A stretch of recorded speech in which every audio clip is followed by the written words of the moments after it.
اللہ نے اس نور کو بشری لباس پہنا کے ہمارے بیچ میں رکھ دیا. اب اگر ہم اس کو اپنے جیسا سمجھتے ہیں تو یہ ہماری عقلوں کے مر جانے کی علامت ہے, یہ ہماری عقلوں کا فتور ہے کہ ہم نے اس نبی کو اپنے جیسا سمجھا ہے. میرے پیارے بھائیوں, ایک بات اور بتا کر اپنی بات کو ختم کر لیتا ہوں. سنو, قسم ہے اس رب ذوالجلال کی جس کے قبض قدرت میں ہماری جان ہے. اللہ رب العزت نے کیا کہا؟ لَقَدْ مَنَّ اللَّهُ عَلَى الْمُؤْمِنِينَ إِذْ بَعَثَ فِيهِمْ رَسُولًا.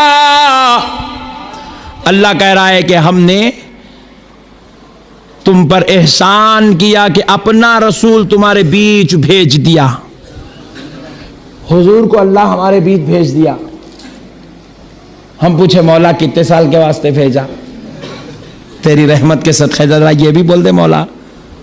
اللہ اللہ, ذرا غور کرو دوستو, سنیت کیا چیز ہے قرآن کے حوالے سے عرض کر رہا ہوں. کتنے سال کے لیے بھیجا مولا؟ بازو والے مولانا سے پوچھا مولانا کتنے سال کے واسطے؟ 63 سال کے واسطے آئے تھے. تو پھر میں بولا قرآن میں سے یہ نکال دیں گے نا جی. اللہ بول رہا میں بھیج دیا, بلا لیا نہیں بول رہا, بھیج دیا. بلا لینے کا ذکر, بھیج دینے کا ذکر ہے. ہم اللہ کہہ رہا بھیج دیا, پھر قرآن میں تو یہ اللہ نے یہ کہا کہ بھیج دیا, اور تو کہہ رہا ہے 63 سال کے واسطے بھیجا, تو پھر بلا لیا سو بات کہاں ہے؟ ارے پیارے بزرگ اور دوستو, یہ تو اللہ کا اتنا پیارا حبیب ہے, اس کی رحمت کے صدقے جائیں. اللہ چاہتا تھا کہ حبیب آپ جیسا گئے ہیں واپس پھر تشریف لا لیجئے. حبیب میں نے جس طرح عیسیٰ کو اٹھا لیا, میں پھر اپنے نور کو واپس بلا لینا چاہتا ہوں. میرے حبیب آ جاؤ. حبیب نے جواب دیا مولا تو نے مجھے گنہگاروں خطاکاروں کے بیچ بھیجا. اے اللہ اگر میں پھر واپس آ جاؤں گا تو میری امت ویسے ہی تباہ ہو جائے گی جیسے حضرت موسیٰ اور عیسیٰ کی امت اور حضرت آدم و ابراہیم کی امت تباہ ہوئی تھی. اے اللہ میں جانتا ہوں تو نبی کو جب اٹھا لیتا ہے تو امتوں کو گناہوں پر برباد کر دیتا ہے, بڑے دردناک عذاب بھیجتا ہے. لیکن اے اللہ اب میں واپس آنا نہیں چاہوں گا, کیونکہ میں جانتا ہوں جب تک میں ان کے بیچ میں رہوں گا تو ان کے کروڑوں گناہوں کو دیکھتے ہوئے بھی میری برکت سے ان پر رحمت کرتا چلا جائے گا.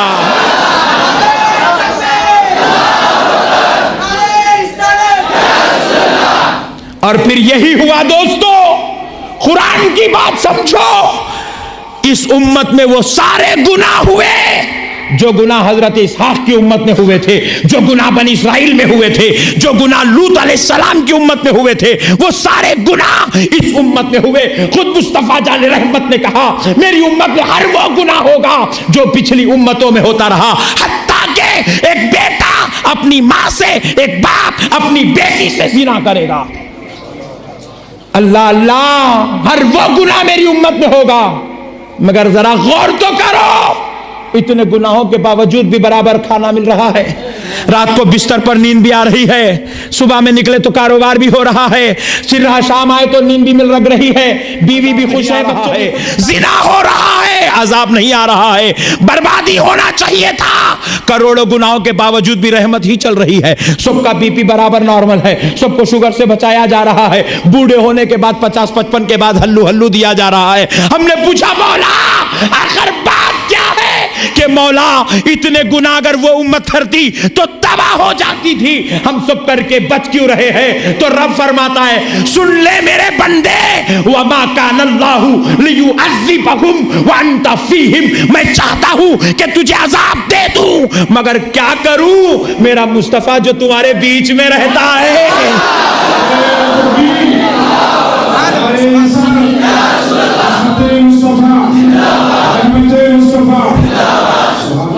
رب نے بھیج دیا تو واپس نہیں بلایا. اللہ اللہ, رب نے بھیج دیا واپس نہیں بلایا.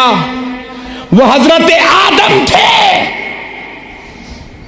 جو آئے, اوپر تھے, آئے تو گئے نہیں, آئے تو گئے نہیں, یہیں رہ گئے. وہ عیسیٰ تھے جو گئے تو آئے نہیں, وہیں رہ گئے. پوائنٹ نوٹ کیا جائے عظمت مصطفیٰ پر.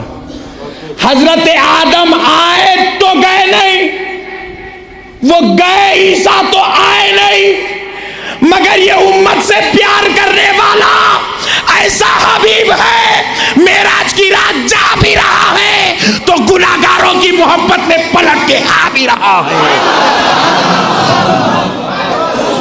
گناہگاروں کی محبت میں پلٹ کے آ بھی رہا ہے۔ رب بلانا بھی چاہتا ہے، حبیب کہہ رہا ہے نہیں مولا مجھے اسی دھرتی پہ رکھ دے تاکہ میں اپنے ایک ایک عاشق کو اپنے دربار میں بلاتا جاؤں گا، اپنی زیارت کرا کے گناہ بخشاتا چلا جاؤں گا، ایک ایک غلام کو بلاؤں گا، زیارت کراؤں گا، گناہ معاف کراؤں گا۔ اور پھر اسی لیے مصطفیٰ نے کہا وجبت محبتی، اس لیے پیارے مصطفیٰ نے کہا من زارا خبری وجبت لہو شفاعتی، جو میری خبر کی زیارت کر لے اس پر میری شفاعت واجب ہو گئی ہے۔ میرے دوستو مسئلوں کو سمجھو، جہالت کے بازار گرم مت کرو، چھوڑو اس مصطفیٰ سے دشمنی، آپ کو نہیں بول رہا ہوں بازو والوں کو بول رہا ہوں، چھوڑو اس مصطفیٰ سے دشمنی جس کا صدقہ کھا کے زندہ ہو، جس کی نالین پاک کے طفیل زندہ ہو، اس نبی کے ساتھ بغاوت کرنا کون سی عقل مندی ہے جو ہماری خاطر وہاں نہیں جا کے یہاں رہ گیا ہے۔ اللہ اللہ۔ پھر اس کے بعد ذرا غور کرو پیارے دوستو، اللہ رب العزت نے کہا کہ حبیب اگر آپ وہاں رہنا چاہتے ہیں تو آپ اگر اس بات سے خوش ہے تو آپ کا رب بھی اس بات پر راضی ہے، آپ ان کے بیچ رہیں۔ اب بڑی بات بتا رہا ہوں مولانا، خدا کی قسم عاشقوں اپنی قسمت پہ ناز کرو، اے سنیو، حبیب پاک کیوں رہ گئے؟ اس لیے کہ اے اللہ میں اپنے در پہ اپنے غلاموں کو بلاتا جاؤں گا، کبھی عمرے کے بہانے سے بلاؤں گا تو کبھی حج کے بہانے بلاؤں گا، اور اپنے دیدار سے مشرف کر کے اپنی زیارت کرا کے بھیجوں گا۔ دو منزلیں بھی بیان کر رہا ہوں، جو جس درجے کا ہے وہ اس درجے سے فیض پا رہا ہے، کوئی وہاں جا کے دیدار کرتا ہے تو کوئی زیارت کرتا ہے۔ آقا فرماتے ہیں اللہ میں اس کو بلا کر اپنے دربار میں بٹھاؤں گا، اس کی شفاعت کرا کے بھیجاؤں گا، مگر سنو پونا کے سنی مسلمانوں، جن کو مصطفیٰ نہیں بلاتے ہیں تو کیا ہوتا ہے، مرنے سے پہلے میرا آقا خود اس کے گھر کو چلا جاتا ہے۔ اسی لیے کیا خوب فرمایا گیا، سنا ہے کہ آپ ہر عاشق کے گھر تشریف لاتے ہیں، سنا ہے کہ آپ ہر عاشق کے گھر تشریف لاتے ہیں، میرے گھر میں بھی ہو جائے چراغ یا رسول اللہ۔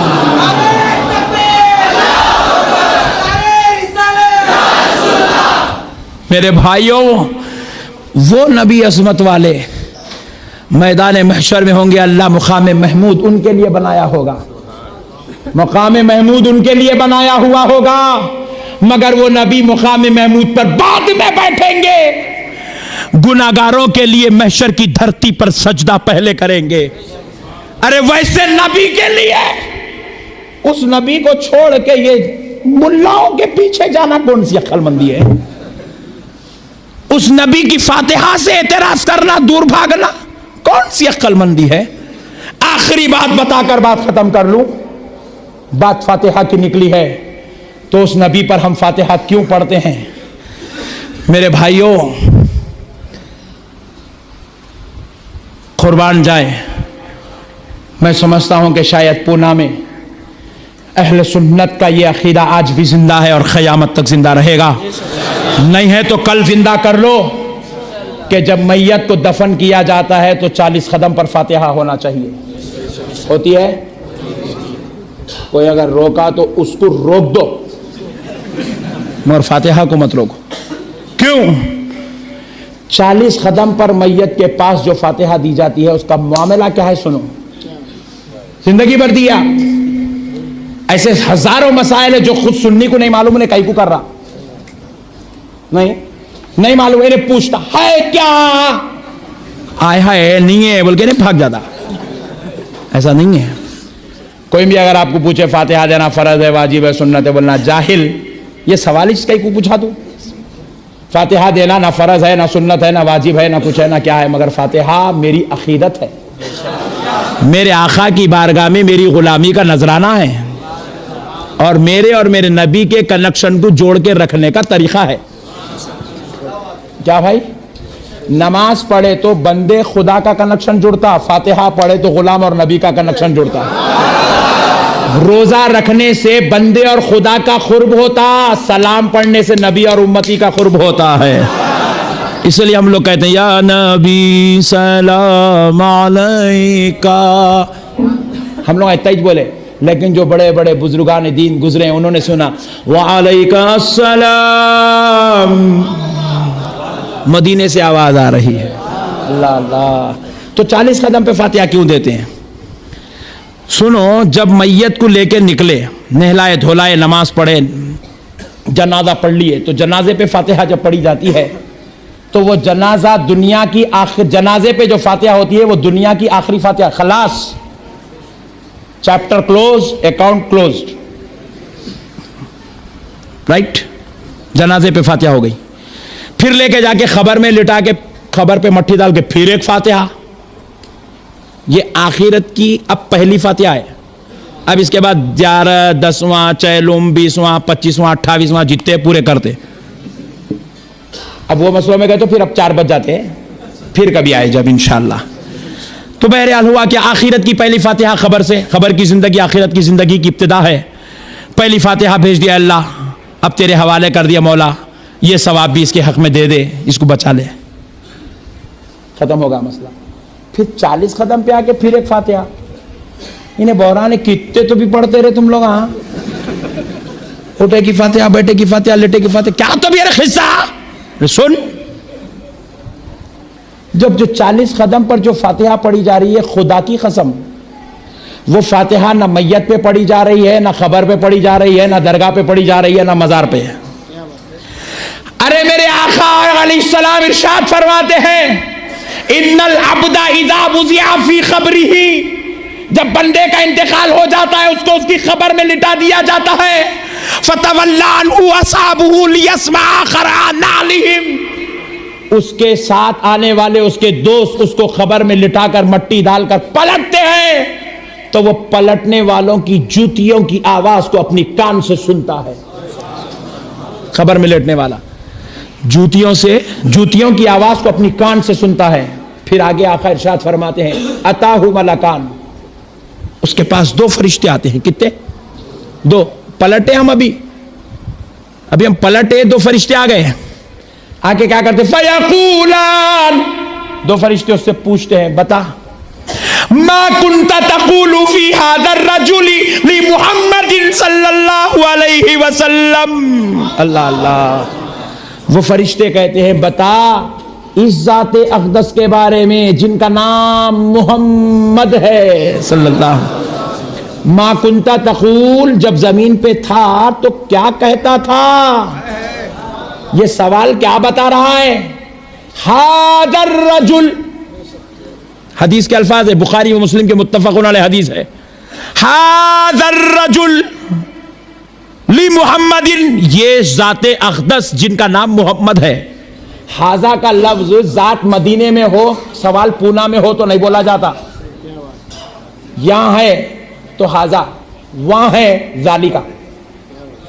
یہ 40 قدم دور پہ جو لوگ دروازے کنے کھڑے ہیں ان کو بولا جائے گا ذالکا، جو قریب ہیں ان کو بولا جائے گا ھذا۔ بات سمجھ میں آئی؟ کل جا کے صبح پوچھو جی اس سے، ارے کیا تو بھی تو نیا ایک نمونہ بتایا تھا، مولانا رات میں بتائے، تشریح کرے حدیث کی۔ ھذا الرجل کا مطلب یہ ہے یہ جو ذات اقدس تیری قبر میں آ چکی ہے، اس ذات اقدس کے بارے میں تو کیا کہتا تھا؟ تو اب جو 40 قدم تک ہم گئے، ادھر سوال جواب ہو رہے ہیں، ذات اقدس سامنے کھڑی ہے، میت کے جو ہوش میں آ چکا ہے، زندہ ہو چکا ہے، وہ اپنے آقا کو دیکھ رہا ہے، ہم ادھر کھڑے ہو کر اب جو فاتحہ 40 قدم پہ پڑھی جا رہی ہے وہ میت پہ نہیں، ذات مصطفیٰ پہ پڑھی جا رہی ہے۔ جو ذات اقدس خبر میں آئی ہے اس ذات پر پڑھی جا رہی ہے، اور اس کو دیکھ رہے ہیں سرکار یہ میرا غلام ہے، نعت پڑھتا تھا، قصیدے پڑھتا تھا۔ یہ فاتحہ ان لوگ یوں ایک نظر پھیر دی نا، خدا کی قسم پورا کایا خدا جائے، ایک نظر خبر والے سے ہٹا کے یوں پھیر دی، قصہ ختم، وہ جتنے کھڑے ہیں پوروں کا بیڑا پار ہو جائے گا۔ ہم فاتحہ اس لیے پڑھتے ہیں تاکہ نظر مصطفیٰ ہو جائے۔ رحمت مصطفیٰ ہو جائے۔ میرے بھائیوں اب ذرا سوچو، اب اگر کوئی جاہل ان اعمال کو اگر قرآن حدیث سے پوچھتا ہے تو ایک بات سنو، ہم نماز پڑھتے ہیں تو اس کو ٹینشن نہیں ہے، روزہ رکھتے ہیں تو ٹینشن نہیں ہے، اس پہ کسی کو اختلاف نہیں ہے، زکوٰۃ پہ، حج پہ، قرآن پہ کسی کو اختلاف نہیں ہے۔ کیوں؟ کیونکہ نماز، روزہ، زکوٰۃ، حج، تلاوت قرآن، ماں باپ کی خدمت، پڑوسی کا حقوق، یہ ساری چیزیں اللہ سے جوڑتی ہے۔ کس سے جوڑتی ہے؟ لیکن فاتحہ اللہ سے نہیں، رسول اللہ سے جوڑتی ہے۔ سلام اللہ کو نہیں بھیجتے، یا نبی سلام علیک، یا اللہ سلام علیکہ نہیں بولتے، یا نبی سلام علیکہ بولتے ہیں۔ سلام نبی سے جوڑتا ہے۔ فاتحہ کا ثواب اے اللہ تو لے لے نہیں بولتے، اے اللہ اس کا ثواب نبی کی بارگاہ اقدس میں پہنچا دے، کیونکہ غلام اور نبی کے رشتے کے جوڑنے کا نام فاتحہ ہے، غلام اور نبی کے رشتے کے جوڑنے کا نام سلام ہے۔ تو ان بدعقیدوں نے قسم کھا لی اور آپس میں چٹیاں ڈال کے نکلے، بولے میں نماز کے نام پہ جماعت بناتا ہوں، تو حدیث کے نام پہ جماعت بنا، میں شیعوں کے نام پہ جماعت بناتا ہوں، تو اہل بیت کے نام پہ جماعت بنا، بولے میں صحابہ کے نام پہ جماعت بناتا ہوں، کوئی بولا میں قرآن کے نام پہ جماعت بناتا ہوں۔ تو پتہ کیا چلا؟ یہ سارے مل کر ایک بات کی کوشش کرتے ہیں کہ مسلمان خدا سے جڑتا ہے تو جڑے رہے مگر مصطفیٰ سے جڑنے نہ پائے۔ تو سنی نے بھی قسم کھا لی، تو لاکھ کوشش کر لے ہم پوری کائنات چھوڑ سکتے ہیں مگر مدینے والے مصطفیٰ کا دامن نہیں چھوڑ سکتے۔